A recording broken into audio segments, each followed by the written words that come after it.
Bom, pessoal, prazer, meu nome é Minoru Ueda, eu tenho essa grande oportunidade de falar com vocês, de compartilhar um conhecimento que desde os primórdios, quando eu fiz a defesa de tese relacionando competências emocionais e o impacto na qualidade de vida no trabalho, cuja orientadora da minha tese foi a professora Ana Cristina Limon de França, da Universidade de São Paulo. Ela posicionou para mim, ela colocou uma pulga atrás da minha orelha quando ela divulgou, pela primeira vez, a psicologia positiva. Eu já estava entregando a tese e aí não tive mais tempo de desenvolver os estudos na psicologia positiva. Mas logo depois, eu lancei o primeiro livro, Competência Emocional, Qualidade de Vida, ou Competência Emocional, quanto antes melhor, mas eu já comecei a trabalhar muito os estudos relacionando a psicologia positiva e, acima de tudo, no tripé que Martin Seligman, que foi o grande, eu não digo fundador, mas a pessoa que trouxe para nós o processo da psicologia positiva quando ele assumiu, no final do século passado, a Associação Americana de Psicologia, onde ele trouxe o conceito de psicologia positiva em 3 pilares: emoções positivas, forças e talentos e, acima de tudo, o desenvolvimento de organizações positivas. Isso me atraiu muito, porque a construção da organização positiva já era um pressuposto que a pessoa que estudasse a psicologia positiva não era necessário que ele ou ela tivesse a formação em psicologia. Eu fiz a minha graduação em História pela Universidade de São Paulo, e aí eu fiz uma carreira em termos de pós-graduação em recursos humanos, só que o mundo organizacional me engoliu. Eu tinha um grande sonho de ser um diretor executivo, e esse sonho realizei, só que alguns desafios aconteceram na minha vida, vários, desde saúde, desde a proposta de brilho nos olhos, e acima de tudo, de pensar de repente que a segunda-feira não era um bom dia. Um dos vídeos que eu gravei no canal do YouTube chama-se Eu Odeio Segunda-feira. E por incrível que pareça, sem nenhuma propaganda, nós tivemos aí na primeira semana, o Anselmo está de prova, que é o diretor da HR-Tools, ele acompanhou tudo isso. Nós tivemos, sem nenhuma divulgação, 200 visualizações. Sem nenhuma, só as pessoas lá observando Eu Odeio Segunda-feira. Eu acho que os senhores e as senhoras não têm esse problema, não têm esse desafio, porque todos os senhores e todas as senhoras já têm aí um brilho nos olhos. Sim ou não? Então vamos lá. Eu quero, então, para nós iniciarmos, agradecer o presidente da SLAC pela confiança, o Sullivan França, e nas pessoas do Anselmo de Almeida e na pessoa do Rodrigo, que são os diretores, essa confiança. E agradecer vocês. Aí eu falo assim, mas Ueda, como? Vocês. Porque hoje nós reunimos meia tonelada de alimentos. Meia tonelada.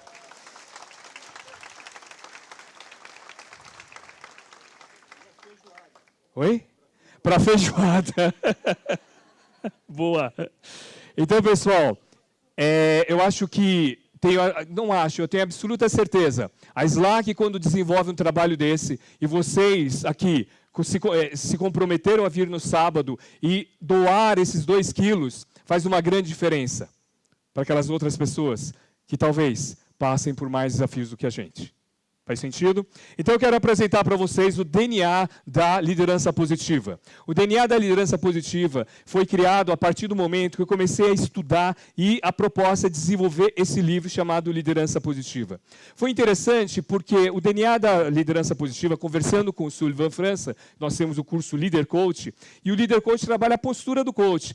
E conversando um pouco mais, eu falei, peraí, tem o DNA da liderança coach positiva. Tem ali o DNA que tem a nossa existência. Provavelmente os senhores, provavelmente as senhoras já tiveram esse desafio de repente, trabalhar com os seus talentos e pontos fortes. Esse talentos e pontos fortes foi baseado nos estudos da psicologia positiva. Apesar da liderança positiva ser uma ciência, uma metodologia muito nova no mercado, nós temos fundamentações científicas. Talentos e pontos fortes e foco nos pontos fortes são baseados em 2 trabalhos muito legais legais, ou dois autores muito legais, que é o Clifton e o Buckingham, que trabalha há mais de 30 anos em relação aos pontos fortes e talentos. Inclusive com o aval do Gallup. Durante 30 anos, eles fizeram essa pesquisa voltada aos talentos e pontos fortes. Quando a gente começa a falar sobre liderança positiva, quando a gente começa a falar sobre líder coach positivo, muita gente fala assim, mas espera aí, o que isso tem a ver com a minha vida? Aí eu faço a seguinte pergunta e a reflexão.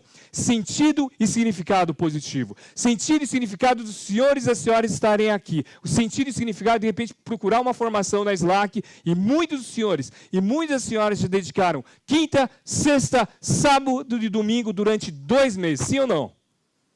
No final de semana passado, eu e o Eric, nós tivemos uma grande oportunidade de acompanhar nessa sala aqui, pessoal. Cerca de 60% eram mulheres no curso, ou mais. Desses 60%, cerca de 75% eram mães, que estavam aqui no Dia das Mães.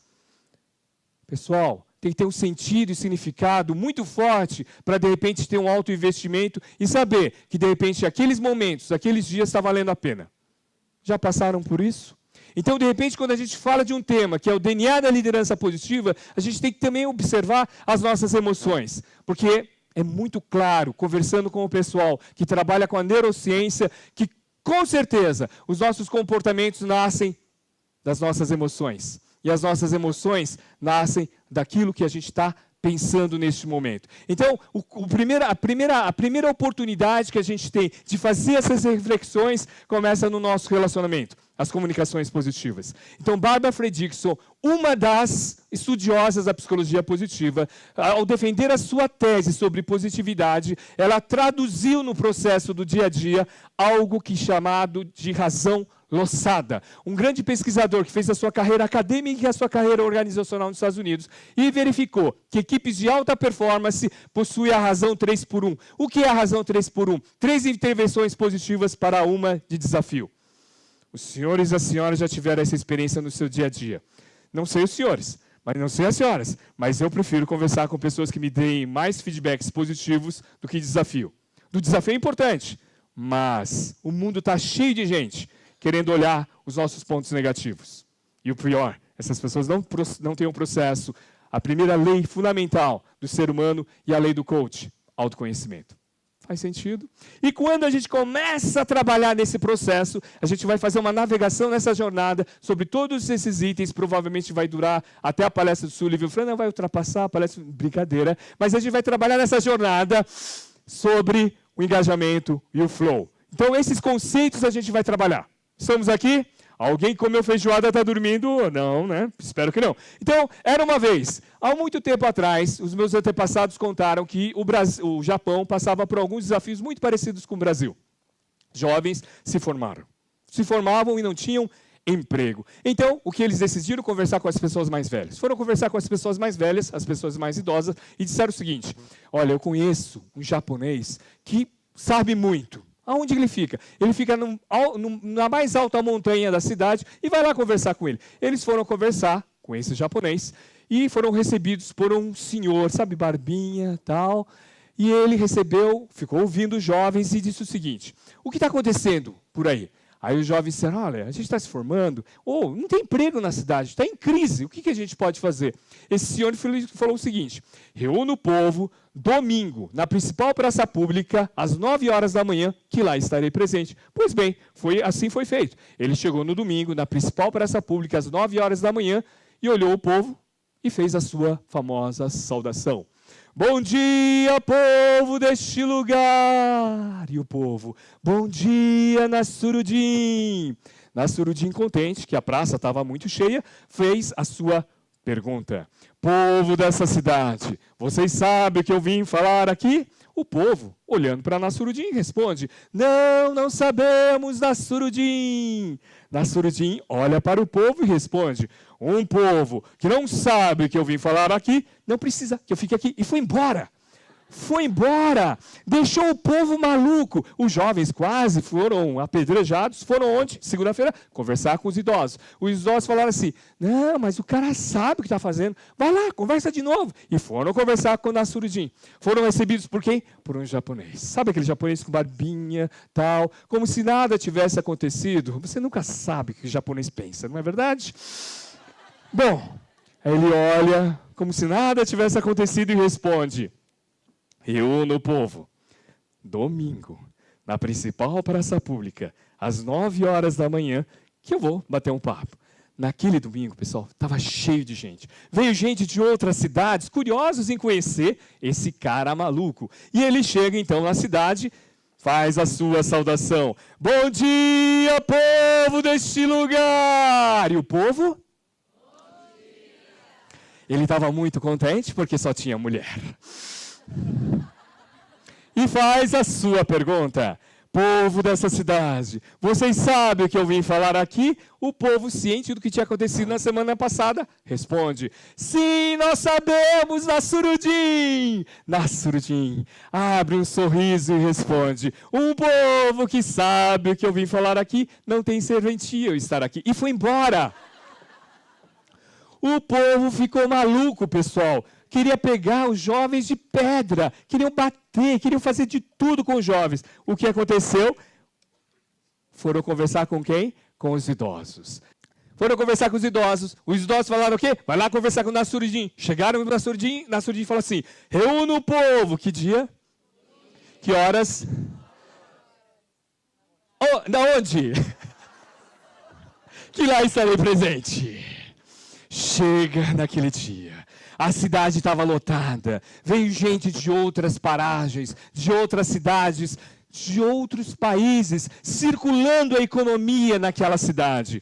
Ele chega e faz a sua saudação. Nesse dia tinha homem. Bom dia, povo deste lugar! Bom dia. Vocês viram, meninas, quando você fala assim, tem que vir o homem e os caras vêm? É esse o segredo. Ele, então, faz a sua famosa pergunta de coach. Povo dessa cidade, vocês sabem o que eu vim falar aqui naquele dia. Tinha um brasileiro bem no meio. Olhou para o Nasruddin e falou, metade sabe, metade não sabe. Aí, o que acontece? Todo coach tem que ter plano B e plano C. Não é verdade? O Súlio falou, olha, não fica pegado das ferramentas. Não é verdade? Entre em rapport. Ele estava em rapport com o povo. Aí ele responde, muito bem. A metade que sabe, fala para a metade que não sabe e eu vou embora. Povo do Quex. Quex que fala? É isso? Vocês sabem o que eu vim falar aqui? O Anselmo e o Rodrigo sabem. E aí... segura eles. E o que aconteceu na cidade? O que os jovens precisavam? Emprego. O que ocorreu na cidade? Movimento. Começou a ter circulação, economia. E os jovens, então, tiveram emprego.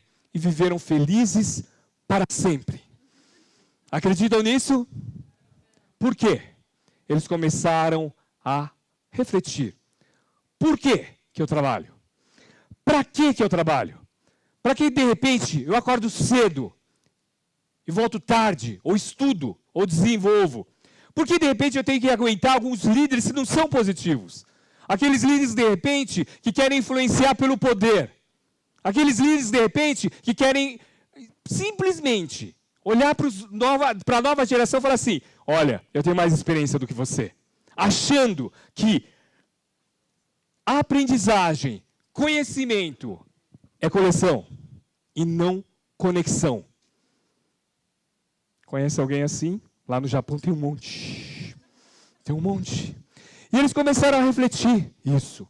E o que aconteceu com a empresa? Contratou Slack para ministrar treinamento. Coach.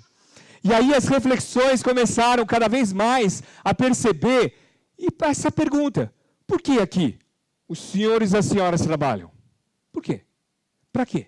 Vamos lá, um de cada vez. Por quê? Por que os senhores estão aqui? As senhoras estão aqui? Vai lá, paredão. Olha lá o paredão. O pessoal da Slack lá. Por que vocês trabalham? Me ajudem. Para todos vocês. Olha que legal. Boa, boa resposta. Para satisfação. Para satisfação pessoal. Boa. Para dinheiro. Boa. Para ajudar o seu prefeito. Boa. Que mais? Para satisfação pessoal.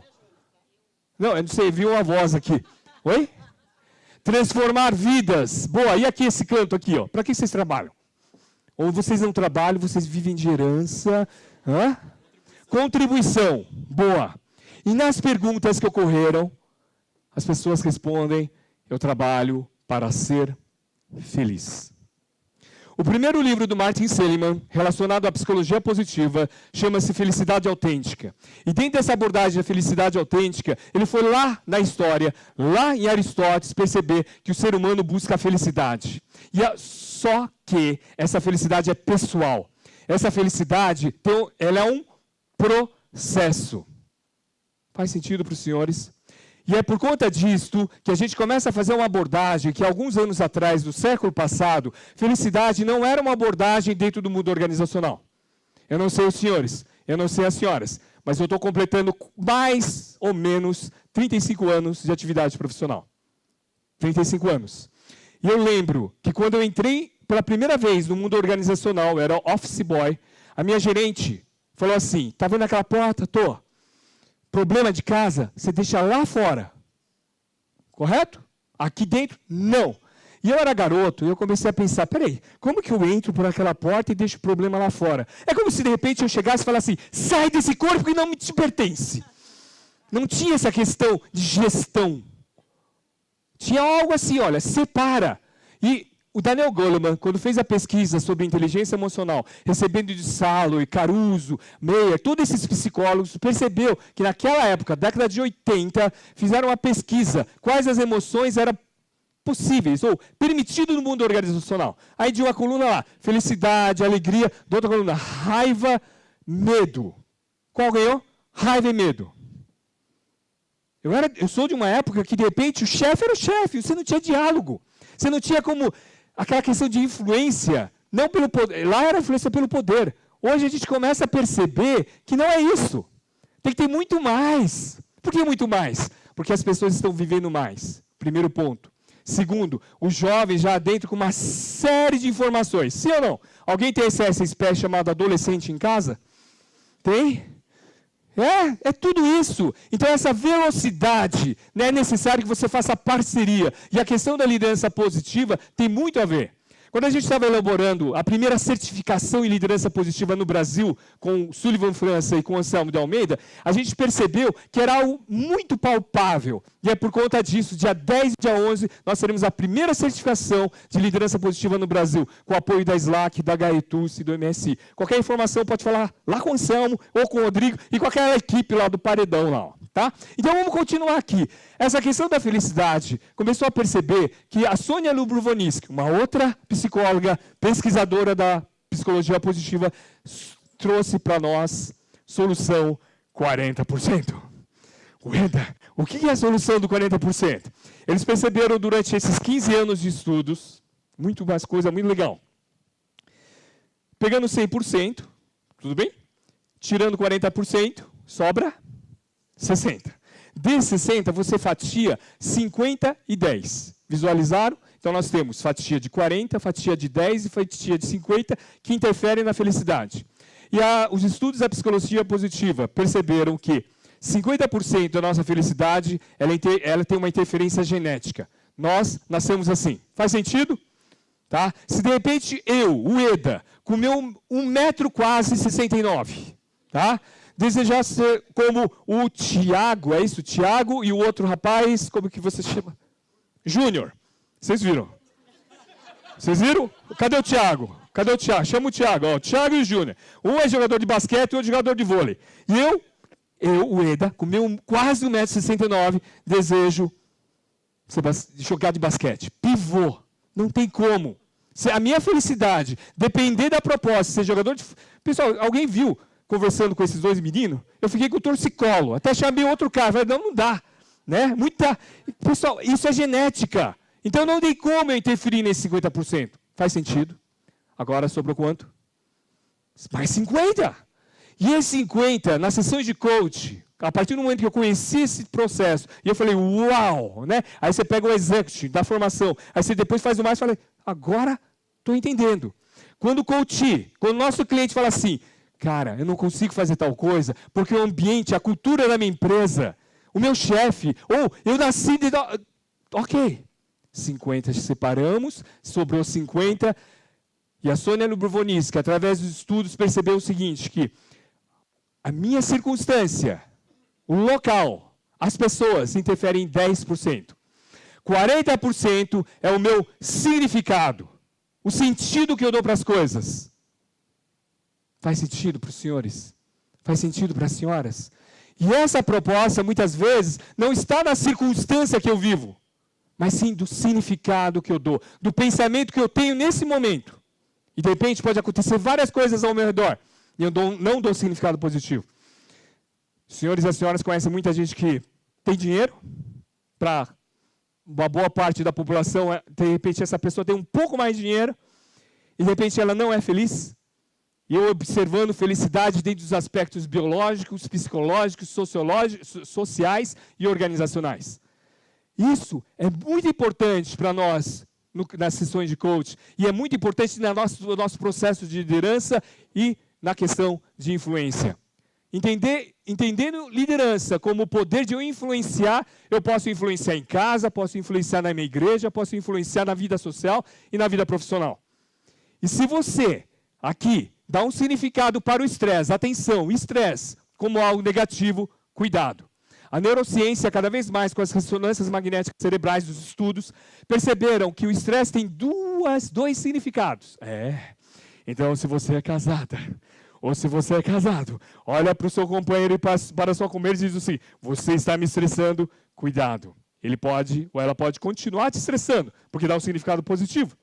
Chama-se eu-estresse, o bom estresse. E o de-estresse, o mau estresse. Ueda, como que isso significa? Vamos lá. Observe os seus olhos, sua vida no espelho retrovisor do passado. Atenção, coach não vai para o passado, mas a gente vai para pegar coisa boa, pode ser? Situações boas, recursos bons, certo? Recursos positivos. Lembra aquele dia que você saiu pela primeira vez com aquela pessoa que você queria sair? Você teria a chance, conforme a minha filha fala, sair da situação de bebê. Quem tem adolescente sabe. Boca virgem. Bom, eu duro é quando tem filha mulher, né, Anselmo? É isso. O Rodrigo está contente, ele tem 2 moleques em casa. Caramba. Bom, deixa lá. Aí, lembra, no século passado, você foi para aquele encontro. Século passado. Não é verdade? Tem alguém com menos de 17 anos aqui? Se tiver, é desse século. Você tem menos de 17? Eu vou ajudar a minha amiga. Se você tiver no RG 1900, é século passado. Não adianta olhar para o outro e falar assim, mas você é do passado. Não, é século passado. Todos vocês aí. Eu e o Anselmo, a gente igualou em todo mundo aqui. Aí você foi lá no século passado. Foi para aquele encontro. Tenta imaginar. Aquele encontro, meninas, meninos. A melhor roupa. Escovou o dente 50 vezes. Mão transpirando. Coração saindo pela boca. O bom estresse. O eu-estresse. Ela faz com que a gente saia da zona de conforto. Quantos de vocês, ao fazerem uma pergunta, sabe aquela pergunta, uau, que a pessoa fica refletindo, aí você tem que silenciar o seu eu, vai silenciando.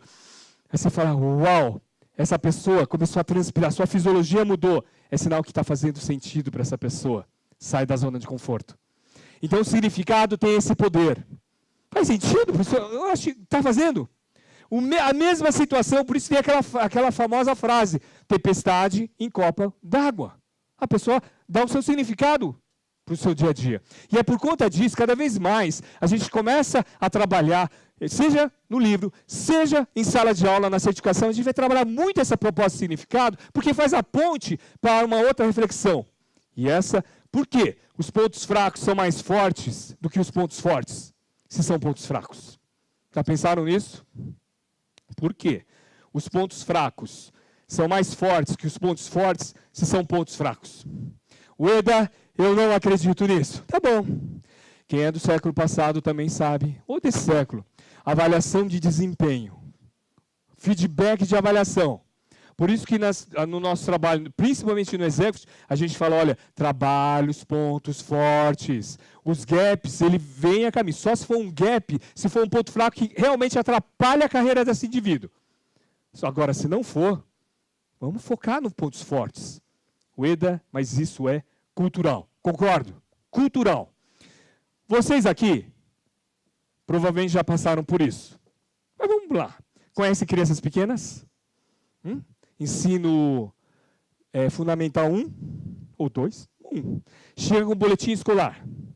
10 em português, 10 em história, 10 em geografia, 3 em matemática. Qual matéria que você vai investir mais tempo para conversar com essa criaturinha? Matemática, dos 3, olha o ponto fraco lá. Ah, mas Ueda, tem que trabalhar os 3. Eu estou falando, não estou falando não trabalhar. Eu falei qual é a pergunta, qual o tempo, qual a matéria que você vai dedicar mais tempo para conversar com esse indivíduo. Tem que ser os pontos fortes. Faz sentido? Pessoal, eu fui treinado, educado para fazer a carreira da família. Qual era a carreira da família, de uma boa família japonesa? Engenharia, pastelaria.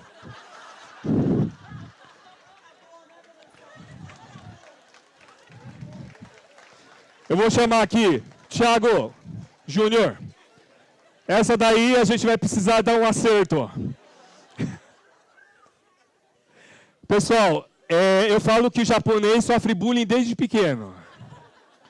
Quando eu era pequeno, eu tentava jogar futebol e o pessoal falava assim, abre o olho, japonês.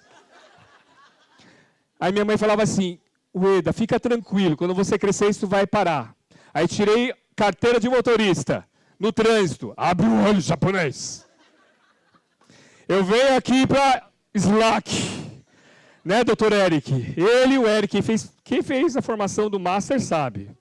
Na hora da entrega do certificado, não foi, Luiz? Na entrega do certificado, o Sullivan e o Eric falaram assim, sabia que o Ueda, a maior macriação que ele fez foi quebrar hashi.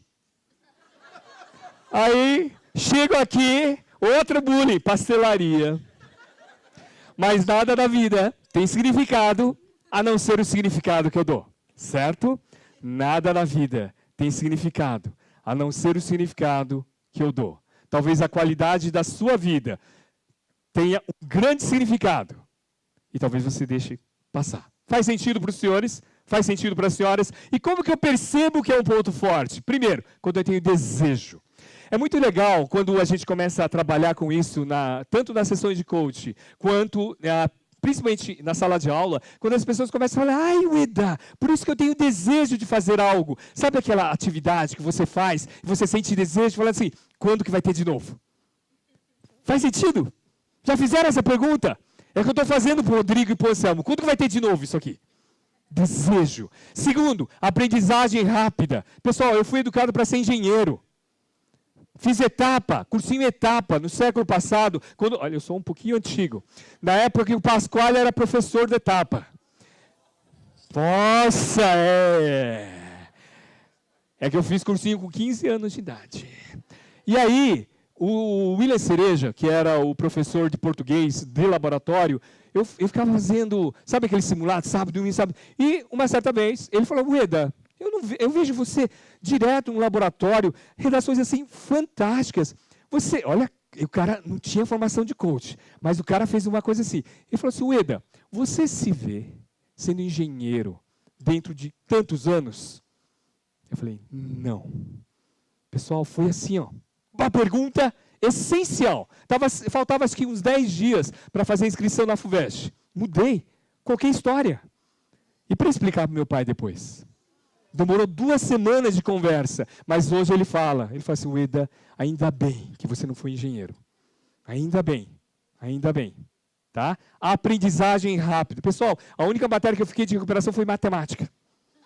Não tinha aprendizagem rápida, não tinha. E o terceiro, que é fantástico, satisfação. Você, de repente, com seus pontos fortes, você exerce uma atividade, quando você faz pergunta para o seu coach, ou até o self-coach, o seu auto-coach, você fala, uau, eu tenho atividade que eu gosto, que dá satisfação. E aí, a grande entrega da liderança positiva, que essa grande entrega chama flow, fluir, de um grande psicólogo. Ele que de repente fez a base juntamente com Martin Seligman, Mihaly Csikszentmihalyi. Mihaly Csikszentmihalyi, um psicólogo húngaro, desenvolveu todo um processo ligado ao flow. E é interessante, eu estava conversando com o Marcelo falou assim, Ueda, explica bem essa questão dos desafios e pontos fortes.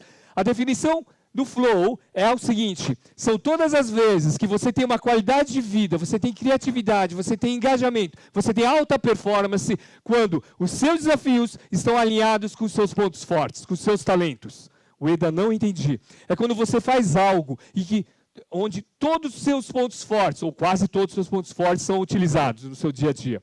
E se não acontecer isso? Se o seu desafio for menor do que os seus pontos fortes, ocorre apatia. O que é a apatia? Sabe aquela coisa quando você acorda e você não vê sentido e significado em ir trabalhar? Quando de repente você vai empurrado, você olha para o relógio e fala assim, não está passando o horário. Isso é apatia.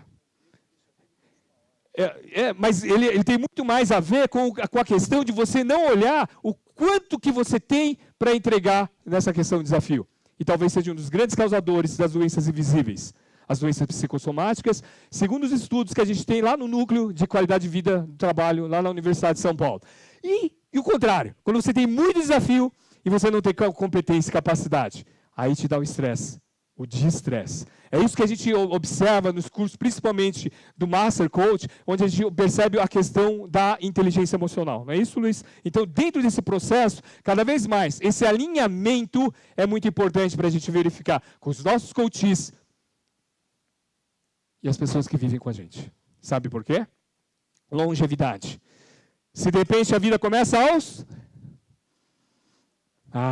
mentira deslavada que a vida começa aos 40. Sabe por quê? Porque essa alta performance que acontece no nosso dia a dia... Cadê? Aqui. Ó. A nossa alta performance que acontece no nosso dia a dia, é necessário que eu desenvolva a minha eudaimônia e meu ergon. A vida não começa aos 40. A vida começa aos... 25, um pouco mais. Começa hoje, segundo o IBGE, a vida começa aos 72 os homens e 75 as mulheres. Por quê? Porque lá atrás, no governo de Getúlio Vargas, foi implantado esse processo da Previdência, onde as pessoas tinham que contribuir. A propaganda oficial na época do Getúlio Vargas, década de 30 e 40, teve a proposta, a vida começa aos 40. E lá, o brasileiro vivia em torno de 40 anos. Hoje nós ganhamos esse grande presente, longevidade. E a longevidade permite que a gente faça essa conversa fantástica no nosso dia a dia para perceber quando Aristóteles definiu o conceito de felicidade lá atrás. Que a psicologia positiva foi lá buscar e percebeu o seguinte. Na nossa vida, a gente tem que desenvolver a nossa eudaimônia, ou seja, as nossas virtudes, para que de repente seja cada vez mais alinhado ao nosso ergon, à nossa atividade. E isso explica porque muita gente, quando se aposenta, perde o rumo, porque perde a identidade. E isso é interessante, porque se você tem a longevidade, hoje os estudos vinculados à carreira permite afirmar que na vida é possível fazer de 2 a 3 ou até mais 4 carreiras. Faz sentido? Para quem está fazendo a transição para coach? Faz muito sentido. E aqui, uma reflexão final para o senhor de Goethe. Se exigirmos do homem o que ele deve ser, faremos dele o que ele pode ser. Se, pelo contrário, o aceitarmos como é, então acabaremos por torná-lo pior do que é. Isso, quando a gente faz sessão de coach, não tem muito a ver com o nosso dia a dia. A gente olha o coach, aí o coach fala assim, caramba, a gente sente pela fisiologia do coach que ele quer, de repente, dar uma porrada na gente, porque aquela pergunta foi indecente. Mas foi extremamente presente para a situação dele, para que ele saia da zona de conforto. Faz sentido para os senhores? Faz sentido para as senhoras? Para terminar, o Joãozinho. O Joãozinho chegou segunda-feira, toca despertador, ele coloca na soneca. Toca na soneca. A mãe dele ouviu. Fala assim, Joãozinho, acorda. Ele fala, já vai.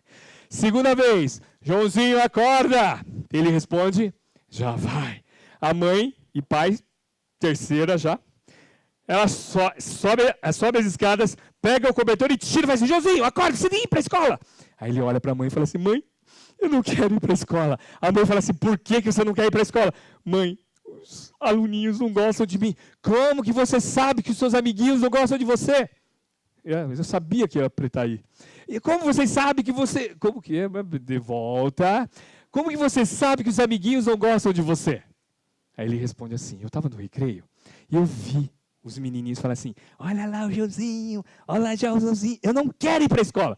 A mãe faz a segunda afirmação, Joãozinho, pergunto, por que você não quer ir para a escola? Mãe, as professoras, os professores não gostam de mim. Como que você sabe que os professores não gostam de você? Sabe que eu estava passando pela sala dos professores e eles estavam falando assim, o Joãozinho aqui, o Joãozinho faz isso, eu não quero ir para a escola. A mãe olha para o Joãozinho, firmemente, com olhar de mãe, já viu olhar de mãe? Certeza de mãe. Olha e fala assim, eu vou dar 2 razões para você ir para a escola. Primeira razão, você tem 45 anos. Segunda razão, você é o diretor da escola. Será que no nosso dia a dia, você não vocês, talvez o seu coach não tenha síndrome do Joãozinho? Uma dica para ele, compre o livro Liderança Positiva. Ou faça o curso de certificação. Ou tire o seu cartão de coach e faça o seu Ergon e a sua eudaimonia se unirem. Para que a sua vida, você tenha brilho nos olhos. E você possa responder sim para as 2 perguntas. Você gosta do que você faz? Ou você faz o que gosta?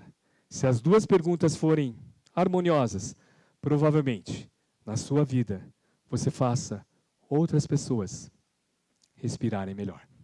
A minha gratidão por vocês estarem aqui e legal, valeu, obrigado! Obrigado.